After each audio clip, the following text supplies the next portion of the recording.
huge bonus to winning the Iron Bowl that no one's talking about. In the world full of podcasts, he's the undisputed heavyweight champion of hot takes, an Auburn sports homer, master of the boog, and message board legend. Get your buttons buttoned and your hats flattened because the Top Button Podcast is about to kick off. And you don't want to miss your courtside seat. Now, here's your host, Charlie Five.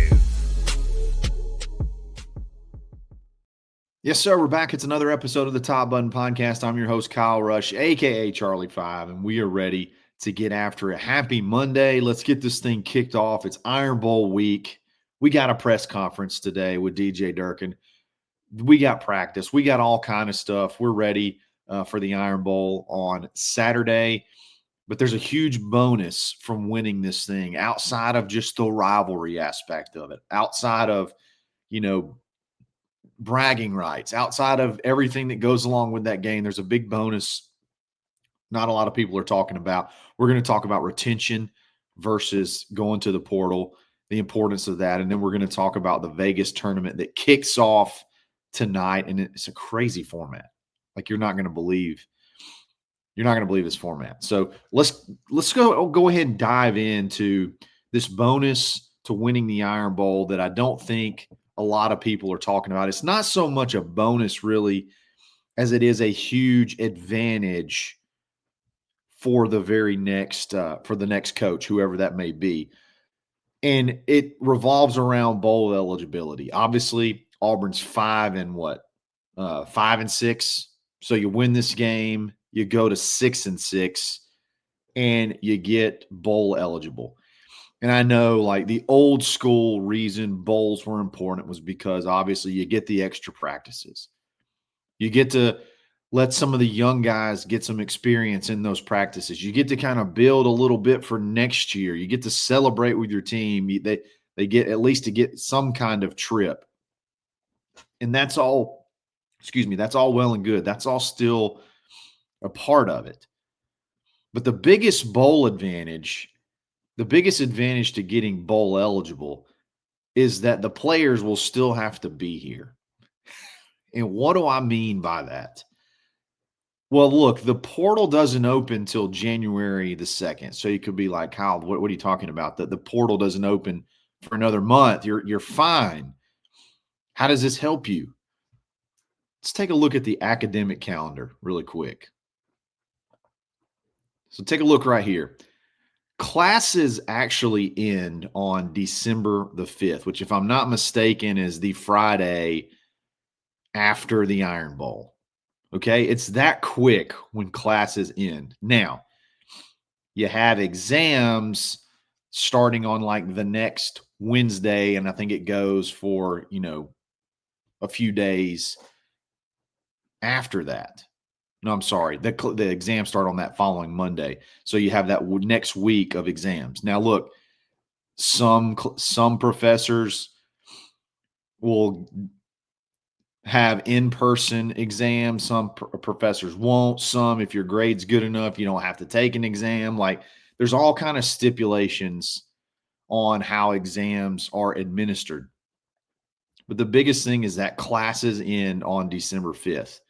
Because after December 5th, there's nothing really binding to keep them here. But there's nothing really binding at that point in time to keep them here. They could unenroll. They could leave town. They could do whatever they want to do. Even if you hire a new coach the Monday after or the Sunday after the Iron Bowl, you have a very, very short period of time that you're guaranteed to have all your players here. We talk about retention. We talk about player retention and all that good stuff. You have a very, very short window of time that you can even have them here. And then for an example, let's say you do hire John Summerall on Sunday and you announce it on Sunday, but you say, hey, he's going to still coach in his conference championship game. He's still going to coach in the playoffs if he gets to the playoffs. Well, look, that week after the Iron Bowl is the only time you're guaranteed to have players on campus. that he could talk to. Well, he's going to be preparing for a conference championship game. So the odds that he's going to actually have time to get any face-to-face interaction with them before they leave is very, very slim. So enter bowl eligibility. Okay. If you were to get bowl eligible, there's a lot of things that are tied to that. There's NIL opportunities for the actual bowl game. There's a lot of things that go along with the bowl game that incentivize players for actually participating in that particular game. Now, you're not so much concerned about the older guys. If the older guys want to sit out, whatever, so be it. It's these freshmen and sophomores and maybe even some juniors that you're mostly concerned about, those guys, and not trying to get another year of eligibility out of other folks. Those are the guys you're really, really worried about. You need to try, particularly those freshmen and sophomores. Look, Cam Coleman, he's a junior, obviously. Keldrick Faulk's going to the NFL. Cam Coleman's a sophomore. I'm sorry, I misspoke there. Keldrick Faulk is a junior. He's probably going to the NFL. So if he were to sit out, that's no big deal. But Cam Coleman, as being a sophomore, that's somebody you want to try to be in front of as much as possible. So if you make a bowl game at 6-6, that gives you an opportunity based off last year. You got the Gasparilla Bowl at Raymond James Stadium. That's going to be right there around that December 19th or 20th. So if classes end on the 5th, you essentially you roll right into bowl practice before the actual game. So that gives them a reason to be here longer. So after you finish that conference championship game, if it's John Sumrall, after that conference championship game, it gives you time to kind of get here and meet face-to-face with a lot of these guys. It gives you time to maybe even hire an offensive coordinator. If you keep DJ Durkin and then all you got to do is hire an offensive coordinator, it gives you time to hire that guy and get him in here and have him meet face-to-face. There's a ton of advantages to making a bowl game that I know bowl games have become sort of like eye roll. Like, I don't care. I don't care about making a bowl anymore. I don't care about going to the Liberty Bowl, the Birmingham Bowl, the Armed Forces Bowl, any of these small level bowls. If it's playoff or bust, I don't really care otherwise. But it's huge now because it gives a reason for players to have to be in Auburn. Yes, the coach can go to see these players. The coach can communicate on the phone. They could come back to Auburn if they want to, but there's no real reason for them to have to be here if other than if it's for some type of bowl practice. And I think obviously the biggest concern, other than hiring the right guy, the biggest concern is to try not to lose all the work you've done in this roster that you've created that's very, very talented. Now, obviously, if you were to keep DJ Durkin, that probably locks in most of the defense. I think that they just want to play for the guy. So if he stays, you pretty much eliminate, I don't want to say all of it, but you eliminate a lot of the effort that's going to have to go into saving that side of the ball. Where you want to obviously spend most of your energy is on the offensive side of the ball. If you got a chance for Ashton and Deuce to both play in this bowl game, they're going to want to be here, if nothing more than to put another game on film for their market value. If they were to decide they want to shop and go elsewhere, but it has them here. And I don't think either one of them really want to do that unless they just feel like they have no other choice. But it just gives you longer without them just saying, I'm done with Auburn, I'm withdrawing and leaving. Now, you obviously could have opt-outs. There's guys like Cam Coleman, guys like Eric Singleton, guys like Malcolm Simmons. More than likely, their value is enough that they wouldn't necessarily gain a ton from this game, other than just coming back and possibly playing with Deuce another game. And maybe they've already gotten their quote unquote excuse to want to come back to Auburn if you have a chance to make a good hire and excite them a little bit. But guys like guys like Perry Thompson, like that could be a game that's a game to me for him that could be invaluable, especially if maybe some of the guys sit out. So if I'm him, I want to be here for that game because I may get an even bigger opportunity, and I want to show out so that I can build my value. Well, while he's here, you have an opportunity to be selling him on next year, selling him on his role in this new offense and under this new regime, on what that will look like at Auburn. So you almost get an extra portal recruiting period with your own team, which I think that's very, very vital. So I think that is even something maybe even more important than beating Alabama. Beating Alabama is always important. Winning the Iron Bowl when you don't have much left to play for is very important. But to me, I'm looking way past just Saturday. And I'm looking at this next guy that's coming in and this roster that he could potentially have to start with instead of having to rebuild everything. And that to me excites a lot, because it feels like if you just have average coaching on one side of the ball, the defense is ready to go. So if you can figure that piece out, you could come out of the gate really hot under new leadership. So something to think about. And we're going to talk about how important it is, retention versus the portal, here in just a second. But before we do that, let's give a quick shout out to me, Kyle Rush, with Keller Williams Real Estate in Auburn and Opelika. Part of the Legacy Property Groups. You can email me at kylerush@kw.com. Let's schedule a time to sit down, maybe go see some places, come see your place if we need to sell it, talk about building, talk about investing, whatever it is in this area. I'd love to be your guy. Got some Auburn fans that we talked to that are coming in this week. Friday before the Iron Bowl, we're going to go see some properties. So that could be you as well. Would love to help you and your family.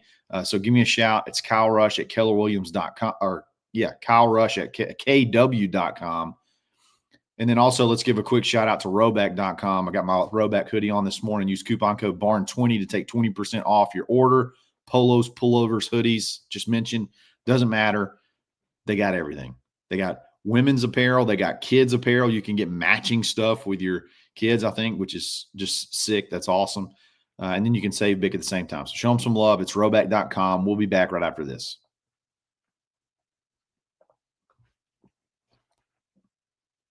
If you lose someone, it's not the end of the world anymore. So many advantage. I mean, obviously you want to keep them, but if you do lose someone, you free up money to spend, and there's going to be people available. Okay. So it's not so much that it's the end of the world if you lose some guys, because yes, you can put in the effort and you can go, you may not be able to replace person for person. Like, it may be really hard if you lose a Cam Coleman to go find another Cam Coleman that's anywhere close to the same type of a player. That may be really, really tough, but you may be able to go take what you possibly were paying him and go get two guys that could equal the production or skill set or whatever, give you two weapons that could help contribute just as much as a one Cam Coleman. So, like, if you lose somebody, it's not the end of the world, but it's so much more important, and we don't get enough. It doesn't get enough love. It's so much more important if you can retain someone than spending to go out and bring in somebody to replace. Retention to me is just as much of a win as going out and securing someone in the portal. We don't talk about it enough. Like when they rank portal classes and things like that, they don't ever rank guys that stay that were probably tampered with. I think of a guy like Amaris Williams, man. Remember, he went into the portal and then came out, and he had a fantastic year this year. Got a little bit banged up for a period of time, but when he's been in there, he's been fantastic. And that is now building to his junior year where he's going to be on draft boards and he's going to be the guy. And he can have the chance to explode his junior year and really, really make noise. Like that's a huge portal win.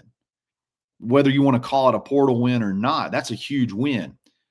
So when I'm talking about these bonuses of that you get if you get to bowl eligibility and the chance to retain guys, it's just so much easier and it's just as valuable if you can keep who you got, if you like who you got. If you can keep them, that's just as big as anything.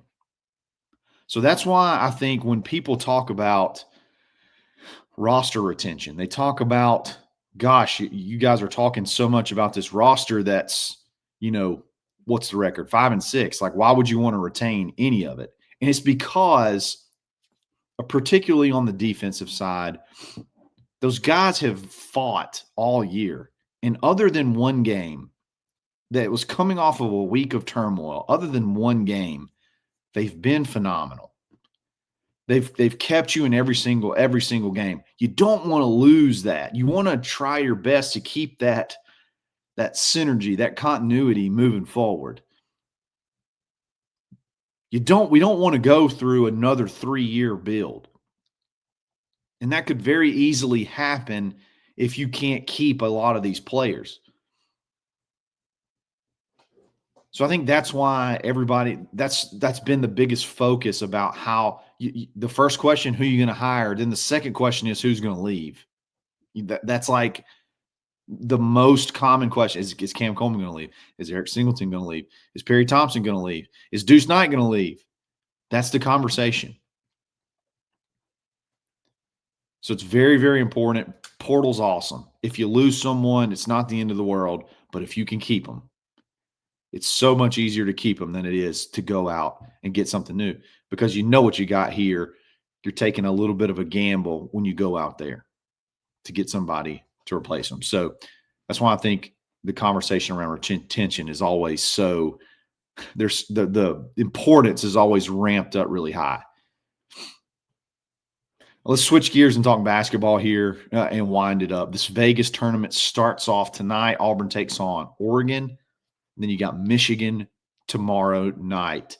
Right off the bat, another opportunity to have uncapped NIL over and above your rev share is invaluable. Go back. I know it's a sore subject. You talk about the Baylor game that got moved. $5 million minimum with an opportunity to possibly earn up to like 10 or 11 million. Completely approved already. Completely unchecked. That's get added on top of your rev share. Auburn's got an opportunity to do something in Vegas right off the bat just for playing in it. They get $1 million free and clear. You get $1 million on top of your rev share money for basketball. And then if you win it, you get another $1 million. There's not that many basketball players on a team. So you add 2 million, potentially, you add 1 million is huge. You add 2 million, that's massive for a basketball team. And Auburn's lucky to have a shot to take out to, go try to win this thing. The problem is this format is insane. Like, you're not going to believe this format. Okay. So you're broken up into pools and there's 4 teams in each pool. And you think, okay, well, you win your pool, then you go into a tournament from there. Right. And then the winner of that tournament wins the whole turn. The winner of that portion of it wins the whole tournament, kind of like the Maui Invitational. That's not how this one works. You're only playing 3 games, period. You're only guaranteed 3 games. You're playing your two guaranteeds out of your pool, and then how they get to the third game is wild to me. So you play your first 2 games. You really need to go 2-0. Okay. So you look at there's a potential chance that like everybody beats everybody, and there's like a bunch of guys that are 1-1, but for the most part, you really need to go 2-0. So you need to win both your games. Then you think, okay, cool, I'll win 2, you're in, right? No, that's not right. Then there's a 3 tiebreaker rule on who gets to be the number 1 and the number 2 seed out of the pools. Okay. So what they do is they look at the first game and the second game, and whichever 2 teams win either one of the games by the highest differential, capped at 20. Those are the top 2 teams that get to go in. So essentially, if Auburn beats Oregon, or Auburn beats Michigan by a substantial number of points, more so than the rest of the other teams other than one, so you could get in the top 2, obviously, that's how you get to go into the championship match. It's margin of victory. So if you get the lead on somebody, you just got to keep the pedal down, and hopefully you blow somebody out, and you just blow somebody out more so than any other team that goes 2-0. It does cap at 20. So the most you can blow somebody out is 20 points. Now, if you win by 30, that's fine, but you're only going to get credit for 20. So if there's multiple teams that beat a team by more than 20 points that are 2-0, then they'll go to how many total points you scored. So this is an offensive fest. This needs to be a run and gun, score as many points as you can. It'll go to total points scored, and then the third tiebreaker is fewest points allowed. So you could go, in theory, you could go 2-0 and be playing for 5th place if you won a bunch of like 2-score games, or if you won both games by like 2 scores, 2 points, 3 points. You could be playing for, what? I guess you could be playing for 5th. You could be playing for 5th place. I think that's wild. I know what they're doing. They can only guarantee 3 games. So how do you figure it out to get as many teams in and make it quote unquote fair to be able to get 3 games out? And this is what they came up with. So hopefully if you're playing Oregon and you get a lead late, don't pull anybody. Just keep the pedal down and go jack up threes. It's going to be Simon Walker time with 5 minutes to go. If you have a lead with 5 minutes to go, you're putting in Simon Walker and you're chucking threes. Let's go. Just keep the pedal down. That's the only way you get to the championship. I don't know. I think that's crazy. I get it, because you don't have an extended period of time where you can play multiple games beyond the 2 guaranteed, but still, it's just wild. Do it like Maui, man. Maui's the best preseason tournament format, but they just don't have the money. They don't have the money that Vegas does. So, guys, I really appreciate it. Let me know what you think about the importance of the bowl game and player retention, and let me know what you think about this basketball format. Still think it's kind of wild. We'll be back here all week. We got a press conference today, maybe Tiger Talk tonight. A lot of stuff to draw from. We're going to have some bonus content coming all week, even though it's Thanksgiving. So make sure you tune into that.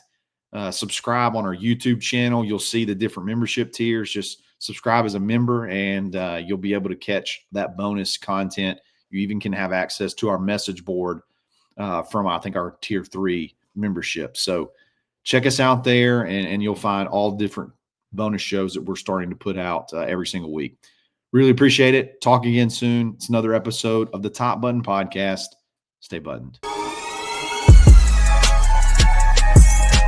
Thanks for listening, and drive home safely.